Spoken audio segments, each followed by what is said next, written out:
Dünən talışların sayı ilə bağlı bir məlumat paylaşdıq. Ümumiyyətlə 2 həftədir bu məlumatları mən paylaşıram. Talışların 3 milyon olması barədə məlumatı paylaşdıq və bundan sonra mənə çoxlu suallar ünvanlandı. Həm haqlı olaraq talışlar və digər insanlar sadəcə mənbələri bilmək istəyir və digər insanlar da var idi ki, bunu ikrahla bildirdilər ki, hardan ola bilər Azərbaycanda 3 milyon talış falan. Bu gün onlara cavab vermək üçün bu videonu çəkirəm. Azərbaycanda ilk siyahıya alma 1873-1886-cı illər arasında, daha doğrusu 1890-cı illər arasında aparılıb. Bu da Rusiya imperiyasının tərəfindən aparılıb. Həmin siyahıya almada talışlar 88 min, türklər 75 min, tatarlar 1 milyon 110 min və tatlar 124 min kimi göstərilib Azərbaycanda. Və bunlar daha doğrusu Azərbaycanda yox, Zaqafqaziya üzrə aparılıb bu siyahıya alma. Həm vaxtı indiki Ermənistan, Azərbaycan, Gürcüstan və Türkiyənin bir hissəsi də bizə düşürdü. Həmçinin Rusiyadan da bir hissə biraz bizə düşürdü. Həmin bu hissələrdə yaşayan insanların sayı göstərilib. Və mən gəlində bunları bir məsələni izah edeyim. Bu birinci bizim tarixi konseptdən məsələni izah edeyim. Tarixi konseptdə belədir. Sayları sizə dedim. Amma tarixi olaraq həm də bu məsələ var ki, unutmayın ki, artıq 1873-cü ildə Rusiyanın yürütdüyü bir siyasət var idi. Azərbaycanda, Zaqafqaziyada ümumiyyətlə bir siyasət var idi. Bu da tatarlaşdırma siyasəti idi və tatarlaşdırma siyasəti ondan ibarət idi ki, indiki Azərbaycançılıq ideyasına uyğun bir ideya idi tatarlaşdırma ideyası. Çünki tatarlar ruslara yaxın olan bir xalq idi, yəni onlara sitayiş eləyən, onların tərəfini tutan, onlara loyal olan bir xalq idi və düşünürdülər ki, tatarlar müsəlmandır. Qardaş, Qafqazlıların da çoxu müsəlmandır. Gəlin burada bunları yeşil millət eləyək, bizə tabi müsəlmanlar olsunlar və ondan da əlavə başqa insanların da yaşamasına icazə verək, xristianlar olsa onları dəstəkləyirdilər, erməni və gürcüləri də dəstəkləyirdilər. Və sonra da bu türkçülük ideyası dəstəklənirdi ki, gələcəkdə Osmanlıya təsir göstərə bilsinlər bu vasitə ilə, İrana təsir göstərə bilsinlər, amma bu söhbətlər təzə bir şeylərlə puxtələşməmişdi.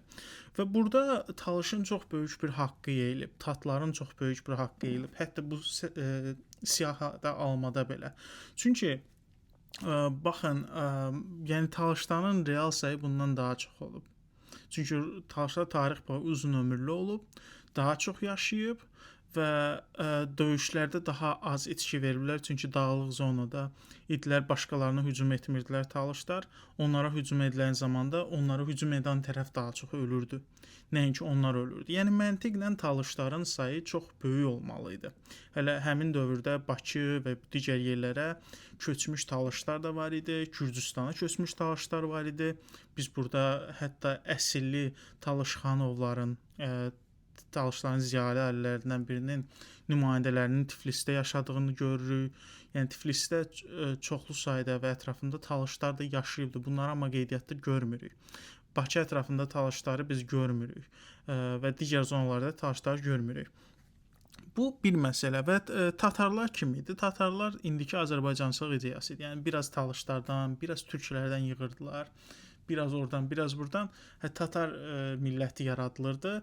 Və bunu da deyirdilər ki, bu bizim millətdir, bizə tabe millətdir və o psixologiyada böyüdürdülər. Rus tatar məktəbləri açırdılar, tatar dili deyə bir dil formalaşdırdılar. Düzdür, tatar dili olub, amma necə ki, türk və Azərbaycan dili keçmişdə bu cür olmuyor, bunu ruslar dəyişibdir. Tatar dili də belə bir şeydir, yəni buna ruslar müdaxilə edərək dəyişib. Bunlar başqa mövzulardır, nəysə, çox keçməyim onlara. Amma burada açıq-aşkar yenə də görünür ki, bu qədər saxtalaşdırılma olmağına baxmayaraq, Rusiya siyasətinin yeridilməyinə baxmayaraq Talışlar türklərdən daha çoxdur. Yəni gəlib başımı xarab eləməyin ki, tatarlar da türkdür, filan da, beşməkəndir. Deyil qardaş, yazmayıblar türk.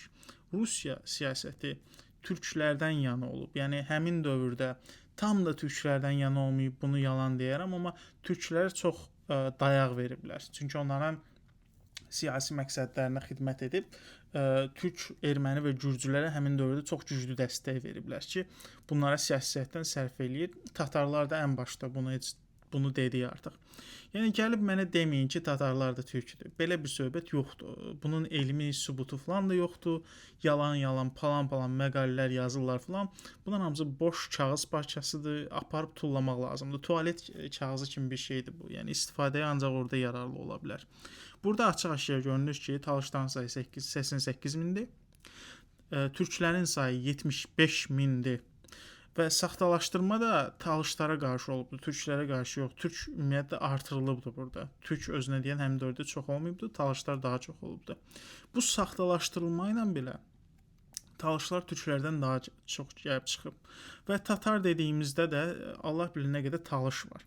Və qeydiyyata alınarkən də, yəni dağlıq zonalarda burada bir çox Rusiyaya qarşı olan qüvvələr var idi Talışlar içərisində. Bunları qeydiyyata almaq mümkün olmayıb, çünki qeydiyyatdan imtina ediblər. Onlar çünki Rusiya imperiyasının onun yerini bilməsini istəmirdi. Həmçinin dağlıq zonada bəzi yerlər var ki, siz onlara gedib çata bilməzsiniz. Yəni həmin indi belə, misal üçün Lerikdə falan da mən özüm belə gedəndə ora elə yerlər var ki, elə kəndlər var ki, siz ora çıxıb gedə bilmirsiniz. Normal maşınla falanla, ayaqla belə çətinliklə dırmaşırsınız ora. Və mən inanmıram ki, dağlıq zonaların siyahıya alması da burada düzgün aparılıbdır. Yəni tam hamını siyahıya alıblar. Türklərin yaşadığı yer daha çox düzən sahəsidir və onlar Rusiyaya loyal olubdur. Rusiya imperiyasına qarşı loyal olubdur.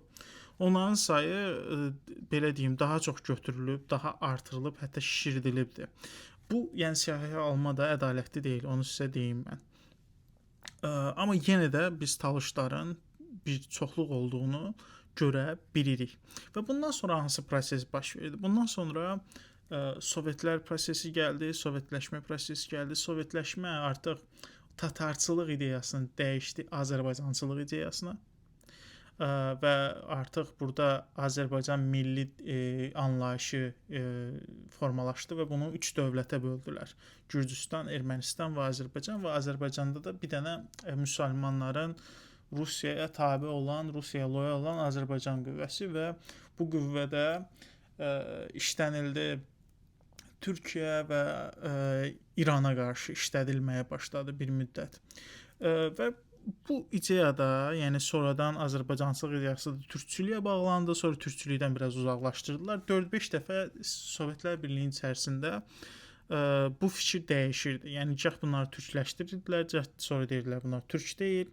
Bu da Moskvadan gələn təsir məsələsi ilə idi. Əslində isə bunların türklərlə heç bir aidiyyəti olmur. Bunu hamımız bilirik. Bu başqa bir məsələ. Və bundan əlavə Talışlar, yenə deyirəm, tarix boyu elə Sovet dövründə də çox artıblar. Yəni dəhşətli dərəcədə artıblar və sürgünə göndəriliblər. Talışların bir hissəsi göndərilib Qazaxıstanın sürgünə, digər hissəsi isə Azərbaycanın şərqi Aran zonasına, yəni Muğan zonasıdır, Səlyandır, İmişlidir, hətta Beyləqan belə var bunun arasında. Bu zonalara Talışları köçürməyə başlayıblar ki, İranın, İrani qüvvələrin, İrani xalqların qüvvələrini zəiflətsinlər. Çünki Rusiya necə ki İranla müharibə aparırdı, Sovetlər Birliyi də İranı özünə təhlükə kimi görürdü. Və buna görə Talışları köçürmə edirdi. Talışları köçürmə edirdi Azərbaycanın başqa yerlərinə. Həmçinin Talışlar miqrasiya edirdi özü könüllü şəkildə ki, gedirdilər Bakıya işləməyə, Sumqayıta işləməyə. Mən özüm Sumqayıtda böyümüşəm. Atam, anam Lerikdəndir, amma köçüblər Sumqayıta. Yəni belə çoxlu ailələr var. Bakının özündə nə qədər ailə var.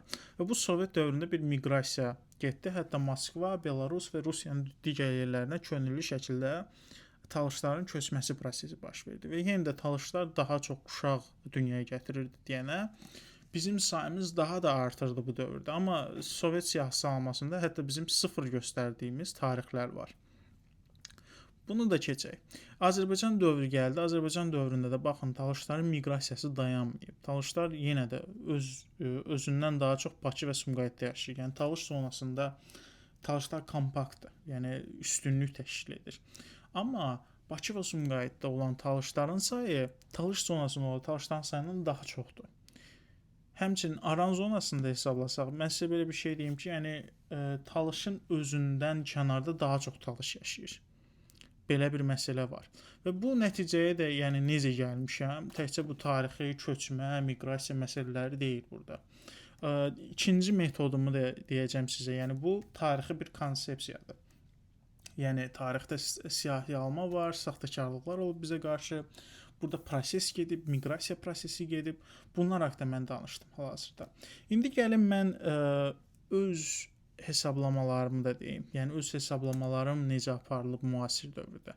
Mən bu hesablamaları 14 ildən çox da aparıram. 2012-ci ildən bu yana aparıram. Və Azərbaycanda əvvəlcə onu deyim ki, siyahı almalar saxtadır. Yəni deyirlər ki, biz siyahı almışıq. Bunun saxta olmasını açıq sübut edici iki şey var. Mən özüm bir dəfə də görməmişəm ki, kimsə gəlsin məndən soruşsun ki, ay bala, sən özü Türk hesab edirsən, Azərbaycanlı hesab edirsən, yoxsa Talış hesab edirsən və yaxud da başqa millətdən hesab edirsən. Belə bir şey mən Azərbaycanda görməmişəm. Və ətrafımda mən qohumlarım, dostlarım, tanışlarım, çoxlu insanlardan soruşmuşam. Onların içərisində indiyənə qədər bəlkə də bu sualı mən 700-dən çox adama vermişəm. Yəni sizdə siyahı alma olub, bu siz bir şey olubmu? Və bir 700 adamın da uşağı var, ailəsi var, birinin arvadı var, biri qadındır, əri var, bunun atası var, anası var. Onlar da deyirlər ki, biz onlardan da eşitməmişik ətrafımızda. Yəni 700 adamın arasına da bir 10 nəfər ən azı qohum və dostundan tanışı var da. Bunun ən azı deyirəm, 10 nəfər. Yəni bu da gəlib eləyir, çıxır 10.000 adama falan gəlib çıxır. Yəni bu 10.000 adam mənim təkcə gördüyüm 10.000 adamın çata biləcəyim 10.000 arasında bir 2 nəfər çatmışam ki, 2 nəfər. Deyir ki, bizi siyahıya almaya alıblar. Və orada soruşublar ki, sən özü Talış istəyirsən, yoxsa Azərbaycanlı hansı millətdən istəyirsən? Və onlar Talış deyib və onları qeydiyyata almaq istəməyiblər. Təsəvvür edirsiniz. Yəni bu cür məsələlər var. Və bu siyahı alma saxta olduğu açıq-aşkardır. Həmçinin siyahı alma varsa, bu qeyd olunubsa, tutam ki, belə deyək də, belə bir təsadüf olub ki, mənim çatdığım bu 700 adam, onlar 700 adam çatdığı 10.000-ə yaxın adam səhv edib tutam ki, burada ancaq bunlar yaddan çıxıb. Nəsə bəxtimə düşüb ki, ancaq Azərbaycanda qeydiyyata alınmayan adamlarla üzləşmişəm. Halbuki bu adamlar müxtəlif zonalardandır. İndi deyək ki, Azərbaycanda siyahı alma ilə bağlı reestr varmı ki, biz ora girək? Baxaq ki, misal üçün Rahimin adı orada nə qeyd olunub? Əlinin adı, Vəlinin adı, Nigarın adı nə qeyd olunub? Yəni Azərbaycanlılar girir ora və yaxud da Talışlar girir ora, özünü türk eləyən, hesab eləyən girir ora və baxır ki, nə var, nə yox. Misal üçün müxtəlif ölkələr var ki, dünyanın əksər inkişaf etmiş ölkələrində belə bir sistem var. Səni hansı millətdən yazıblarsa bunu görə bilirsən. Misal üçün sistemə girirsən, reyestrə girirsən, yazırsan adını, familiyanı, öz doğum tarixi filan bütün danıları yazırsan və bundan sonra sənə göstərir ki, misal üçün sən filan millətdənsən, adın, familiyan budur, yaşayış yerin budur. Azərbaycanda belə sistem varmı? Yəni niyə yoxdur? Mən necə indi bilim ki, məni nə yazıblar orada? Bilirəm daha məni Azərbaycanlı deyə yazıblar. Mən özümü Azərbaycanlı hiss eləmirəm, qardaş. Və mənim kimi milyonlarla Azərbaycanda insan var ki, özünü Talış hiss eləyir və yazılmır.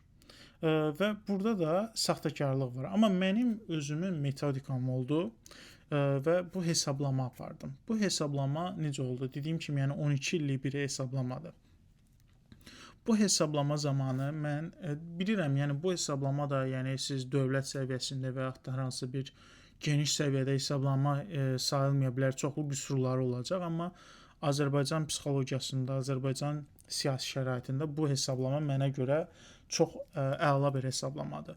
Mən Azərbaycanda, Bakıda, Talışda, Ləzgidə, Avarda və Aran zonasından, hətta Naxçıvandan bir çox adamlarla tanışdım və onlara suallarımı ünvanlamışam. Bu 12 il ərzində bir prosesdir. Və bu suallar nədən ibarətdir? Hansı binada yaşayırsınız? Ətrafımızda neçə dənə tanış ailə var? Həmin sonra binanın misal üçün kimdənsə soruşurdum, tutan ki, bir nəfər Sumqayıtda yaşayır, tamam? Sumqayıtda yaşayırdı və hansı binada yaşayır? Və gedirdim həmin binada, həmin adamla danışırdım. Deyirdim, bax burada nə qədər səncə tanış ailə var? Deyirdi ki, misal üçün, bax filan kəs talışdı, filan kəs talışdı, filan kəs talışdı. Bir mənə ən azı bir 6-7 talış ailə sayırdı. Sonra binanın strukturuna baxırdım. Yəni bilirsiniz, bizdəki layihələr hamısı oxşardı. Kubik evlərdir hamısı. Həm Bakıda, həm də Sumqayıtda köhnə evlər çoxdur, belə Sovet dövründən qalma. Və baxırdım, bu evin içərisində neçə dənə ailələr var, neçə dənə yəni qapı var, neçə dənə ev var və binanın içərisində neçə dənə ev var və bu evlərin içərisində neçə dənə ailə yaşayır. Yəni hər binada bir ailə, hər evdə bir ailə yaşayır, çox güman ki. Bəzi evlər var ki, 2 ailə bir yerdə yaşayır Azərbaycanda kasıbçılıq olduğuna görə. Amma bu təxmini hesablamalarım göstərirdi ki, həmçinin mən bunu da qeyd edim ki, hətta oranın qoca yaşlı sakinlərindən Bakı və Sumqayıtda mən özüm bir-bir hesablamışam bunları. Qoca və yaşlı sakinlərə yaxınlaşmışam, soruşmuşam, danışmışam. Qoca insanlar bilirsiniz, yaşlı insanlar biraz danışmağa da meyllidir. Soruşmuşam ki, bax burada sizcə filan kəs talış yaşayırmı, filan yaşayırmı və onlar daha da bilikli olur və onların da məlumatlarından istifadə etmişəm. Bu bir metodikadır və burada həm Bakı, Sumqayıtda, həm başqa zonalarda siyahı almanın əsas mənim siyahı almamın əsas meyarı bu olub. Binalarda neçə dənə ev var, mənzil var və həmin binalarda neçə dənə talış ailəsi yaşayır. Və həmçinin onu da nəzərə alın ki, Bakıda misal üçün Bina adlı bir yer var ki, burada ancaq talışlar yaşayır, 90% talışdır oranın. Və ikinci siyahı alma nədən ibarətdir və dost tanışlarımdan xahiş etmişəm ki, misal üçün Novruz məclisi olub, Yeni il məclisi olub və başqa məclislər olub. Bu hətta xaricdə olan məclisləri də əlavə edirəm bura. Ətrafınızda nə qədər insan var idi, təxmini mənə deyin və həmçinin neçə dənə talış var idi ətrafınızda. Və bu cür siyahı alma götürmüşəm. Misal üçün hər hansısa bir neytral bir yeni il şənliyidir. Yəni burada Azərbaycanda biz hamı qarışıb bir-birinə talış da var, ləzgisi də var, özünə Azərbaycanlı türk deyən də var. Və deyirdim təxmini bax kim nə var ətrafında. Misal üçün 60 nəfər bir məclisə yığışır və bu məclisdə çünki Yeni il və Novruz məclisləri daha neytraldır da, yəni toy şənliyindən falandan biraz fərqlidir. Toyda ancaq bir zonadan adamlar yığışırsa, bu cür şənliklərdə işçilər, dostlar falanlar bir yerə yığışır. Və orada da talışların sayını hesablaya bilirdim. Misal üçün məclisdə 60 nəfər var idisə, bunun 15-20 nəfər talış çıxır, falan çıxır. Bunları da üst-üstə gəlmişəm. Yəni mənim siyahı almam bu cür hesablanıb. Həm tarixi kontekstdən, siyahı alma kontekstindən, həm də ki məntiqlə və bu 12 il davam eləyib. Gözəl insanlar 12 il davam eləyibdir. Mən bunları bir-bir götürmüşəm və bunu xəritə üzərinə də keçirirəm hal-hazırda. Düz bu mənə çoxlu problem yaradır. Çünki xəritə üzərində onu müxtəlif illərdə götürdüyüm üçün biraz çətinlik çəkirəm. Bunu necə məntiqlə bir araya qoymaq olar? Biraz onda çətinliyim var. Yenə deyirəm, bu səlis bir hesablama deyil. Yəni ən səlis hesablama odur ki, gedirsən bir adamlardan soruşsan ki, sən özünü necə hiss edirsən? Ən səlis hesablama budur. Amma buna da dövlət şərait yaratmır. Yəni mən bunu sabahsı gün Azərbaycanda eləsəm, mənə tutub basacaqlar içəri, 18 il verəcəklər. Mənə lazımdır, lazım deyil. Kimə lazımdır 18 il içəridə oturmaq və Azərbaycandakı vəziyyəti bilirik. Və buna görə bu cür hesablamadan istifadə etmişəm. Bacardığım qədər dəqiq olmuşam, bacardığım qədər neytral yanaşmışam, həqiqəti tapmağa çalışmışam və kimsə də xoşlamırsa bu siyahı almanı, gedib öz dövlətindən, nə bilim, tərəfini tutduğu Azərbaycandan, İlham Əliyevdən tələb eləyər ki, normal bir dənə sistem yaratsın. Biz də bir əhalinin sayı kimlərdən ibarətdir, nə qədər harda insan yaşayır. Yəni bu belə bir sadə məsələdir. Amma mənim hesablamalarım göstərir ki, həm tarixi baxımdan, tarixi faktlar baxımından, həm də indiki son 12 ildə apardığım neytral araşdırmalar baxımından talışların Azərbaycanda 3 milyon civarında sayı var. Bu artıq belə ola bilər. Digər məsələlər də qeyd etməliyəm burada. Çünki bunlar yaddan çıxmamalıdır.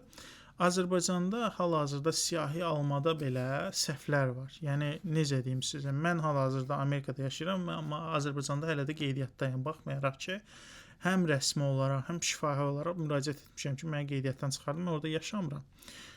Və Azərbaycanda minlərlə, milyonlarla bəlkə də belə insanlar var ki, Rusiyada xüsusən də yaşayır və xaricdə Avropada və Amerikada yaşayır və onların adı hələ də Azərbaycanda qeydiyyatda keçir.